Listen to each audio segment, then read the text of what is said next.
Chesterfield. Chesterfield, first with premium quality and best for you. Chesterfield brings you Dragnet.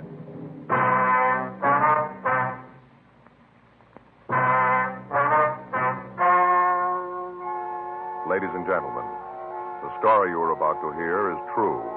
The names have been changed to protect the innocent.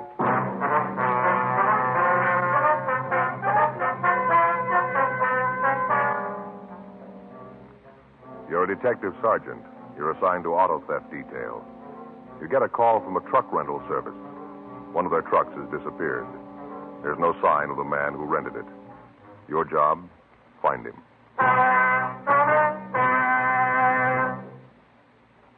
Years ahead of them all.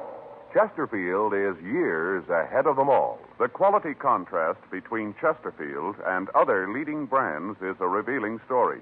Recent chemical analyses give an index of good quality for the country's 6 leading cigarette brands. The index of good quality table, which is a ratio of high sugar to low nicotine, shows Chesterfield quality highest. Chesterfield quality highest. 15% higher than its nearest competitor. Chesterfield quality highest. 31% higher than the average of the 5 other leading brands. Yes, Chesterfield is first with premium quality in both regular and king size. Don't you want to try a cigarette with a record like this? Chesterfield.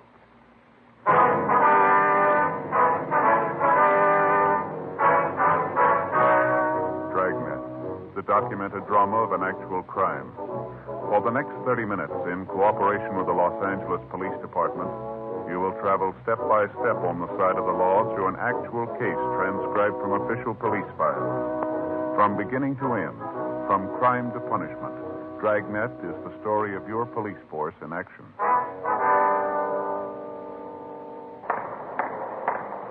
It was Monday, April 20th. It was warm in Los Angeles. We were working the day watch out of auto theft detail. My partner's Frank Smith. The boss is Captain Nelson. My name's Friday.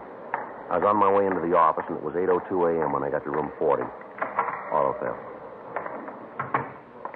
Hi, Frank. Hi. Where'd you get the sunburn? Went fishing yesterday. Yeah, where'd you go?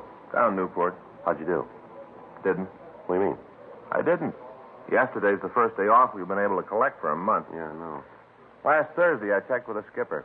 Said it looked like I'd be able to make it sure this weekend. So I called the place. I made reservations. All set. Gonna go fishing. Yeah. Saturday night, I got all my tackle out, took my reel apart, cleaned it, all ready. Say, packed a lunch. Real good. Mm-hmm. I'm all set. Get up at 4:45 in the morning. I drove down to Newport. Beautiful morning, Joe. Yeah, Sun shining. Little wind, you know. Really looking forward to it. It's going to be a real day off, you know. Mm-hmm. Get down there, get on the boat. Not many people, maybe 15 or 20. Yeah, not many for a Sunday, was it? No, that's why I think I got it made. I got a place right at the back of the boat, and we shoved off. I went down to get some breakfast. You know, load up and really pull those fish in. Yeah. I got through eating, went up on deck. Where do you suppose we were? Well, I wouldn't know. I'll take a guess. Frank, I wouldn't have the least idea. All right, where were you? Right back at the dock. What? Yeah, right back at the dock. They'd gone out to the ocean, and the water was so rough they turned around and came right back. And all the while, I'm down below having breakfast. I didn't even see the ocean. Oh, well, that's too bad, isn't it? Yeah. Picked up my tackle, went over and fished on the pier. Sat there all day. Ate my lunch and fished all day. Well, how'd you do there? Pretty good, huh? All day just getting a blister on my lip from the sun. I just sat there. Yeah, well, did you catch anything? How'd you do? Skunk. What? Skunk, nothing. You mean you didn't catch anything at all? Oh, a couple of perch. Uh-huh. Skunk. Yeah, well, it's too bad. Did you check the book? My day off. I'm skunked. I got it. Auto theft Friday. Yeah. Mm-hmm. Well, when did it go out? Yeah, just a minute. All right, what's that address again? Uh-huh. Yeah. Okay. Yeah, we'll be right there. You bet. Right. I'll get your hat. Yeah? Truck rental company out on Pico. Guy came in Saturday and rented a 2-ton from him. Yeah. Said he'd be back in a couple hours. Uh-huh. I haven't seen him since.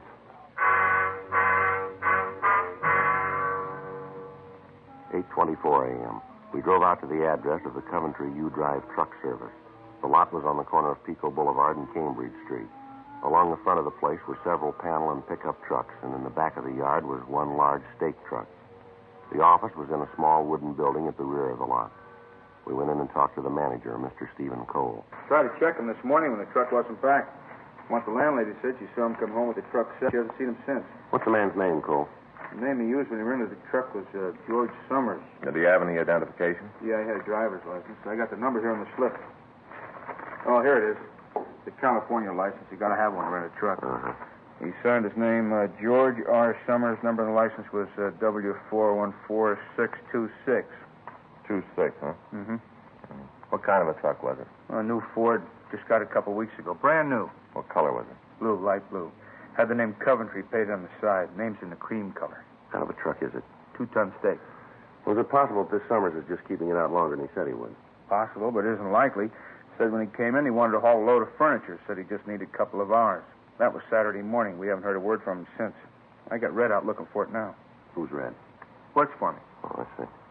When a truck is late getting back, we usually call first, then send one of our men out to check on it. Red drove over to see the Summers. He left about an hour ago. I haven't heard from him yet. Oh, I see. Do you get a deposit on the truck? Yeah, we do. Some of the places don't, but we get one. $20. Does Summers pay cash? No, he gave me a check. Haven't had a chance to deposit it yet. I'll call the bank later. Uh-huh. Can you give us a description of the man?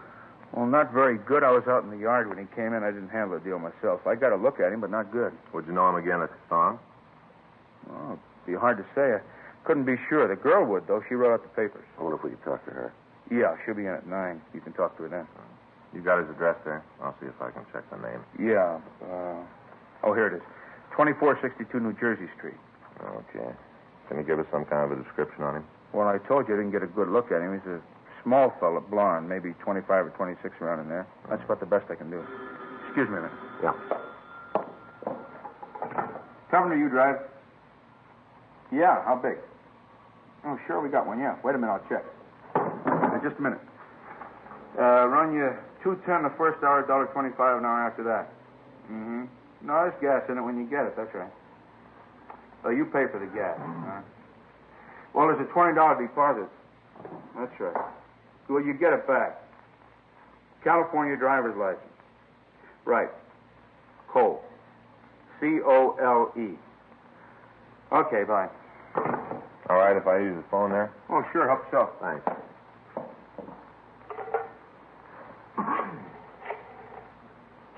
Pretty busy, you right? Yes, sir. Once in a while we get kind of slow, but it seems like everybody's moving or something all the time. They're Record renting deal, trucks. please. Yeah, 2626. Got 3 other places, you know, around town. Mm-hmm. Hi there, it's Officer Frank Smith, 2633. Would you check the name George R. Summers, please? Well, he's described as WMA 23 to 27. Slight build. And blonde. So blonde. Possible address is given as 2462. I wonder if we could see the check he left his deposit, Cole. Sure, I got it clipped on the back of the slip. Yeah. Sure, I'll hang on. Here it is. Uh-huh. That truck is worth about $2,800 as it stands, you know. Well, you carry insurance on it, don't you? Oh, sure, it's covered, but that isn't the point. That guy that just called wants to rent a 2-ton stake. Only got 2 of them. thanks very much. Somebody else calls, I'm going to back. lose the rental. That's what gripes me. Okay, thanks. Probably turn out that deposit check isn't any good either. I'm out all the way around. Mm-hmm. How about it, Frank? Well, can't be sure. We've got a record on the George R. Summers. It might be it. Address is different, but out of 6 cards, it's the closest. Done time for possession. What's he mean, possession? It's narcotic. Oh. So how about it? Does he want it now? No, nothing on him. You give us the license number of the truck? Yeah, it's right here. I got the body motor serial number 2. Lousy phone. Here's a slip. You can copy the dope yourself. Thank you. Coventry U Drive. Yeah. Is he there? Uh-huh. You tell me to get right down here. Yeah, you bring him. Right. Well, that's it. Huh? Call was from Red. He found Summers in his boarding house. Says he's been there since Saturday night. How about the truck? According to what he told Red, he left it out in front of the house Saturday afternoon. Yeah. Came back, it was gone. 9:14 a.m. The owner of the truck rental service called the bank that the deposit check had been written on. He talked to the cashier and found that there was enough money in Summers' account to cover the check.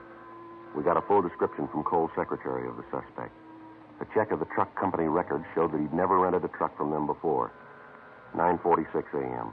Summers arrived at the office of the U-Drive company. We talked with him briefly and asked him to accompany us downtown. We got out a local and an APB on the stolen truck. We checked his fingerprints against the record card and got a positive identification. 10:37 a.m. We took him to the interrogation room. You ever been arrested? You know the answer to that. I'd like to have you tell us. Yeah, I fell once, did my time. I'm clean, no parole. Want to tell us about this truck deal? Sure, I got nothing to lose. I didn't have anything to do with it. All right, from the beginning. I rented about noon on Saturday. What are you going to use it for? I had to help a friend of mine move some furniture. Now, what's the friend's name? Louise Jordan, Where she live? 2487 Clifford Street. She got a phone? No. Hey, listen, I don't want you guys going around there and giving her a bad time. According to the landlady at your place, she saw you drive away from the rooming house in that truck Saturday afternoon. Now, how about it? Yeah, how about it? What do you got to say? She's off her rocker. If she saw anybody 6'2" and even, it wasn't me. Well, the way we get it, she was pretty sure. Well, you get it wrong. According to the record, you were picked up for violation of the State Narcotics Act, is that right? I don't write the record. If that's what it says, that's what I fell for. Well, let me see your arm. Why? I want to see your arm. Roll up your sleeve. Come on. Look, I don't like the way you guys are acting. You got nothing on me. If you got anything to say it and get it over with. You got nothing, let me get out of here. Sit down, Summers. Come on. I know, roll up your sleeve. Let me see your arm. Not going to prove anything. Roll it up. Yeah. Looks like you've been riding kind of high. It's not as bad as it looks. A lot of scratches. That's from before. They look fresh. When's the last time you had a pop? A long, long time ago. How long? I don't remember. You holding now? No. You got a habit? No. Nothing rough. A joy pop once in a while. You must think you're playing with kids, Summers. Why don't you stop conning us? You look like you're hooked and you know it. You're as bad as my landlady. Frank? Yeah. You want to get in touch with narcotics? See if Roxy can come over. Sure, right away. What's the deal on calling him over? I'd like to have him look at your arm, see what he thinks. He'll tell you it's like I said. Well, there's one sure way to find out. What's that? Drop you in a cell and wait. If you haven't got a habit, you won't mind. We're going to hold you anyway. For what? Story about the truck's got too many holes in it. Well, what do you mean? It's true the way I told you. That's the way it happened. You don't believe anything, do you? Yeah, the truth when we hear it. I'm giving you that. You aren't buying it. Maybe it's the way you're trying to sell it. You want to tell us what really happened to that truck? I told you. I parked it out in front of my house. When I came back, it was gone. Isn't anything more. Well, if you were home, how come your landlady says she didn't see you from Saturday afternoon on? I came in the back way. For once, the old bat was looking the other way. You mean you stayed in your room all that time? Yeah, that's what I said. What do you do for a living? You mean, do I work? That's right. No. You don't work, huh? No, I had a job, but I lost When? it. Friday. What'd you do? I was a pro diver. Where'd you wash dishes? Place down on 6th. Why'd you get fired? Boss and I had a beef. What about? They got hacked because I came in late. Roxy's on his way over, John. This Roxy, that Roxy Lucarelli? Yeah, do you know him? Yeah, I ran into him before. Nice guy, treated me right. He's the one that nailed you? He's one of them. I know these joy pops you've had. Where do you get this stuff? Around. Where around? Here and there. Why don't you come off it, Summers? You might think you're playing it cozy, but you're laying a big bomb here. The story you're trying to peddle us is phony all the way through. We know it, and so do you. Now, why don't you level on it? Make it a lot easier. I'd like to, cop. Really, I would. There's just one big problem. Yeah. You're off base. You know it. You haven't got anything on me. I rented a truck. It was stolen. I'm the one that reported it. I didn't try to get away. I'm telling you all I know. You're leaning all over me because I fell once. You guys just can't stand to see anyone carry a lunch bucket for long. You got to try to make up for something, even if you have to build it yourself. But you made a big mistake this time, cop. You haven't got anything on me that you can stick. All I got to do now is keep my mouth shut and you're up an alley. And that's what I'm going to do. You're not going to get another word out of me. All right, now tell us again about the truck. Come on. What time did you find out it was gone? You can tell us that. Did you leave the keys in the truck when you parked it? All right, mister, you're playing it smart. Let's see how long you can make it last. We'll see how it is after you've been sitting in the cell for a few hours. We'll try it again then, huh? I'm going to take my time. You do that. We got a lot of it. Sergeant Roxy Lucarelli came over from the narcotics division to talk to the suspect. Summers would say nothing. The marks on Summers' arm were fresh, and indications were that he was a narcotics user. Summers was booked at the main jail on suspicion of violation of the State Narcotic Act, a felony. Frank and I, along with Sergeant Lucarelli, went over to the suspect's rooming house. A thorough search of the place netted us nothing. We talked with the landlady, and she gave us the same story she'd given the owner of the U-Drive truck service. She said that it was possible for Summers to come in through the back of the house and get to his room without being noticed. But she told us that there'd been several phone calls for him on Sunday, and that when she'd knocked on his door, there'd been no answer. 5:30 p.m. We checked back into the office and found that there'd been no replies to the broadcast we'd gotten out on the truck. We ran Louise Jordan, Summers' girlfriend, through R&I, but we found no record on anyone answering her description. We drove out and talked to her, and she verified the suspect's story about moving the furniture. A meeting with the district attorney's office decided that there was not enough evidence to bring Summers to court on the narcotics charge and not enough to issue an indictment for the theft of the truck. He was released from custody. In the next 3 weeks, we got reports of 4 more trucks being stolen. The M.O. was the same as with the Coventry U Drive theft. In each instance, the persons involved were checked out, but the leads we came up with led us nowhere. Additional M.O. bulletins were gotten out warning all operators of U Drive agencies to be on the lookout for a thief or thieves unknown. Another 2 weeks passed. The thefts continued, but the thieves had switched their method of operation. They were now stealing privately owned automobiles from parking lots and in front of homes. Thursday, June 4th, Frank and I checked into the office. I got it. Auto theft Friday. Yeah, please, put it through. It's Al Gaten from San Diego. Yeah? Yeah, hi, Al. Uh-huh. When? Yeah. Will anybody near it? How about papers? Yeah, no, we'll be right down. Yeah, okay. What? Uh-huh. They've been keeping up. Right. Well, maybe it is. No, we'll leave here right away. We'll see you in about, let's see, it's 10:20 now. About 3 hours. About how long it'll take us for. Yeah, right. Right, bye, Al. Well, he says that truck from Coventry U Drive has been found. Where? Just outside Rosarito Beach in Mexico. Yeah. Found new registration papers and something else under the seat. Huh? 12 bundles of heroin.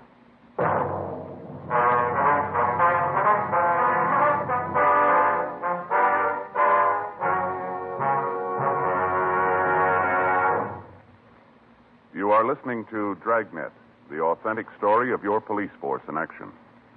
Chesterfield is best for you. Listen to Chesterfield's record.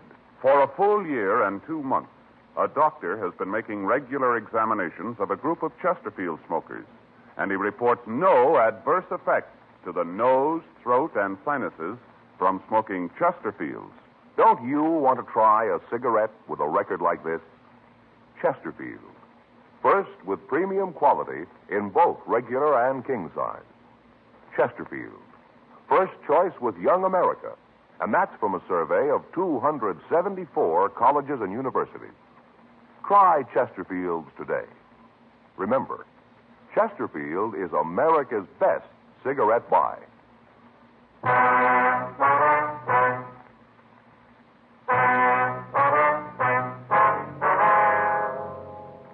10:25 a.m. We talked with Captain Nelson about the latest developments in the case, and he instructed us to leave for San Diego. When we arrived at San Diego, we checked with their auto theft detail and with Sergeant Al Gaten. He went with us to the border.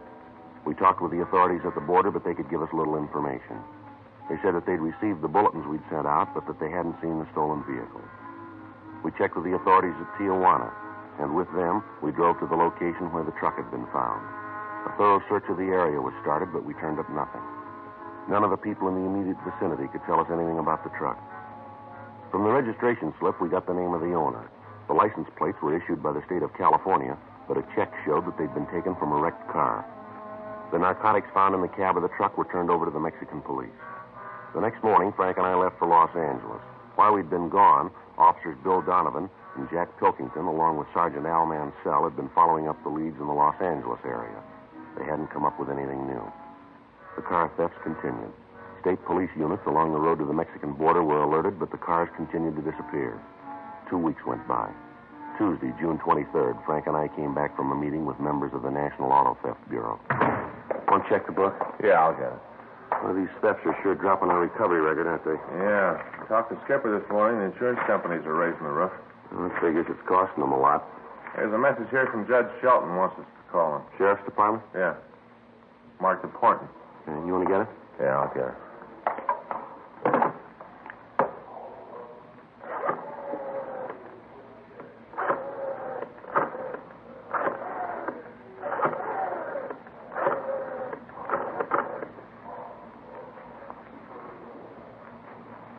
Narcotics, please. Yeah, Judge Shelton there? Yeah, thanks. He's there, I think. Hey, Judge, it's Frank Smith over at Auto Theft? Yeah. Oh? Well, why do you think that's it? Yeah. When are you going to meet her? Mm-hmm. Okay, we'll be right over. Right. Goodbye. Anything? Yeah, Judge got a call this morning from a girl. Said she's been invited down to Mexico. Yeah. Says 2 of them are going down to pick up some heroin. Yeah. Where do we fit in? Girl told Judge they'd be driving the stolen car.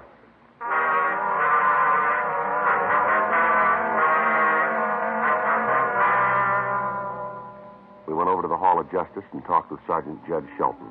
He told us about the call he'd received. He said that he was supposed to meet the girl at 3:30 that afternoon, and he wanted to know if we wanted to accompany him. We told him we did, and at 3:15 p.m., the 3 of us walked into a bar on West 7th. We waited for the girl to arrive. 3:46. Here she comes. The blonde? Yeah. Hi, Jed. Sir, I'd like you to meet a couple of friends of mine. Barry Collins, Frank Smith, Joe Friday. How you do, Hi, Barry? Stu. Sit down, Barry. Thanks. Can I get you anything? Sandwich, cup of coffee? No. I could use an old-fashioned, though. Tell him to give you a big piece of orange. Okay, I'll get it. Excuse me. Sure.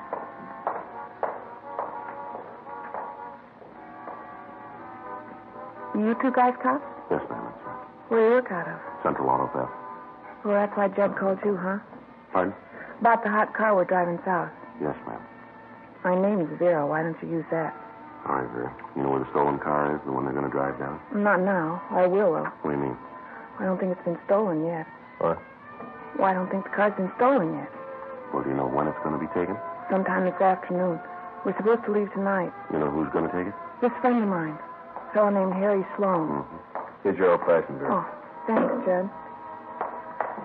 You know how this operation's going to work, Vera? No. All I know is I got a call from Harry this morning. He asked me what I was doing. I told him nothing, so he asked me if I wanted to take a drive down to Mexico. I told him I would, and he said he'd pick me up. He's going to pick you up at your house? No, he said he'd call me and let me know where to meet him. Well, where's he going to call you? My place in about an hour. What did he say it makes you think the car's going to be stolen? Just the way he talked. Can't say anything real definite, just the way he talked. You work alone? No, there's another guy with him. I don't know who it is. What did he say to you about the narcotics?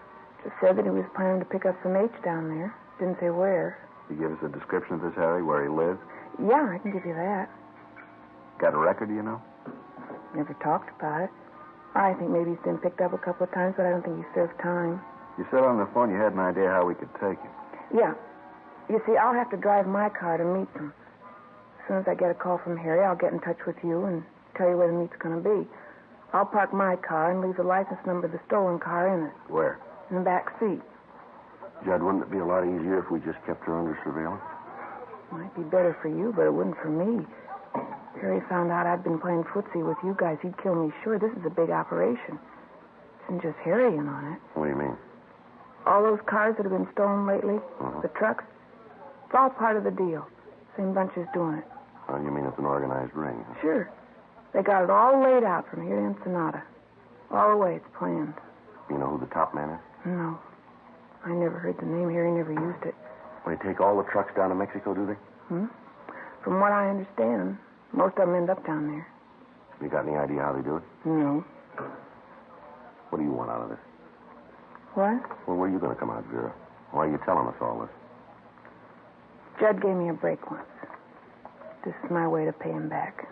Harry doesn't mean anything to me. I don't care if you get him. Well, I still think we ought to keep you under surveillance. Be safer for you, Vera. Don't worry about it. I'll let you know right where I'm going to park my car. You find that, and I'll see that the other information's there. I better get going now. Well, just a minute. You want to give us a description of Sloan? Sure, I can tell you what Harry looks like. What are you going to do, check up on him? We'd like to know who we're after. I don't think you'll find anything. I'll be pretty surprised if you do. Not as surprised as he'll be.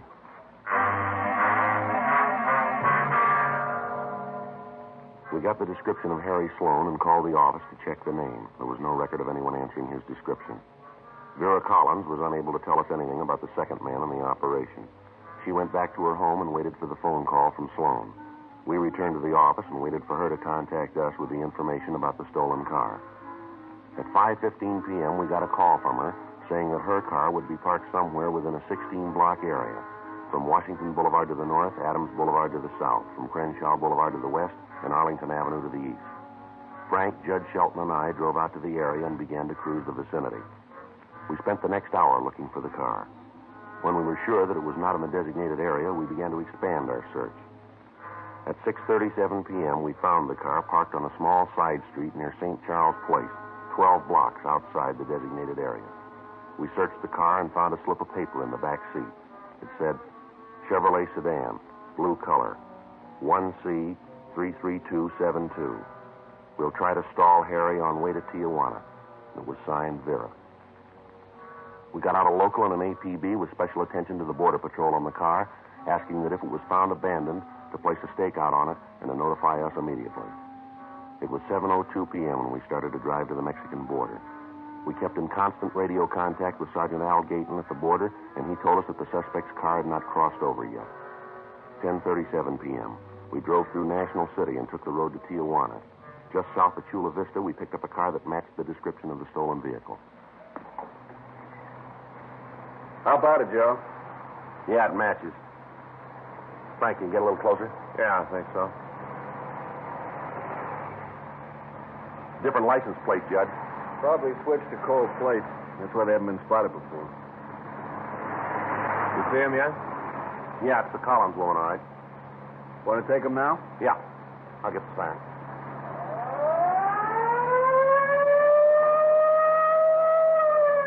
Doesn't look like they're going to stop. I'll make a try for the tires, Frank. Wait a minute, Joe. Yeah, road's clear ahead. All right.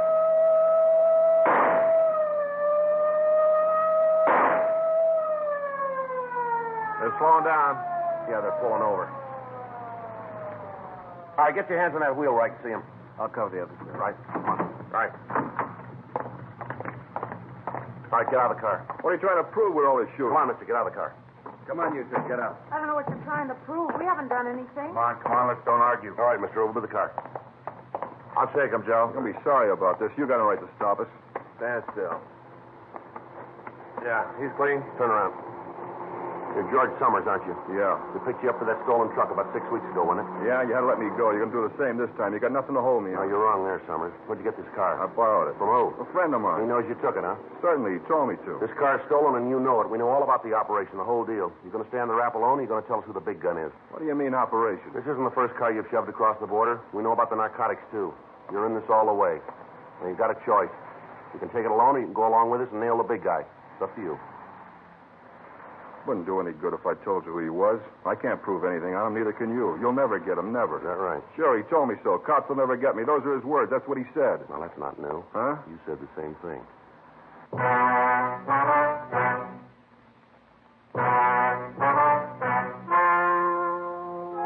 The story you have just heard is true. The names have been changed to protect the innocent. On November 19th, trial was held in Department 89, Superior Court of the State of California, in and for the County of Los Angeles. In a moment, the results of that trial. And now, here is our star, Jack Webb. Thank you, George Fenneman. Friends, all of us on Dragnet are proud to be associated with Chesterfield because, believe me, Chesterfield is years ahead of them all. You just can't beat a cigarette that was good to begin with and keeps getting better all the time. But, of course, you can't find out how much you'll like them until you try them. That's what we'd like you to do. Try a couple of packs of milder Chesterfield, regular or king size. I know you'll agree that Chesterfield is best for you.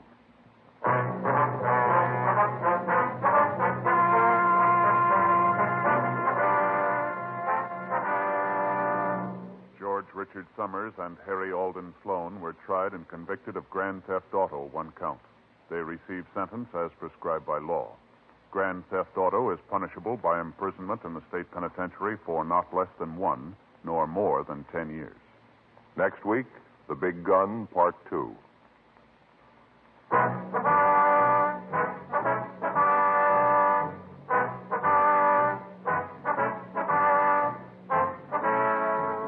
You have just heard Dragnet, a series of authentic cases from official files. Technical advice comes from the Office of Chief of Police W.H. Parker, Los Angeles Police Department. Technical advisors, Captain Jack Donahoe, Sergeant Marty Wynn, Sergeant Vance Brasher. Heard tonight were Ben Alexander, Jack Crucian, Herb Ellis. Script by John Robinson. Music by Walter Schumann. Hal Gibney speaking. For a million laughs, tune in Chesterfield's Martin and Lewis Show, Tuesday on this same NBC station. And sound off for Chesterfield. Either regular or king size, you'll find premium quality Chesterfield much milder. Chesterfield is best for you. Chesterfield has brought you Dragnet, transcribed from Los Angeles.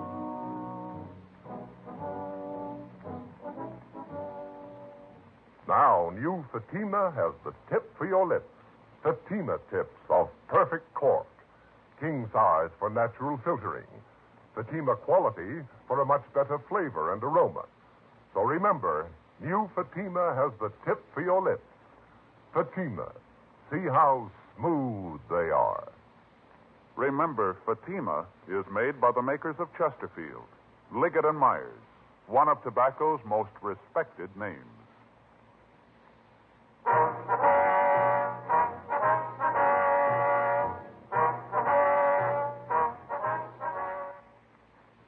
Tonight, it's adventure with Barry Craig on NBC.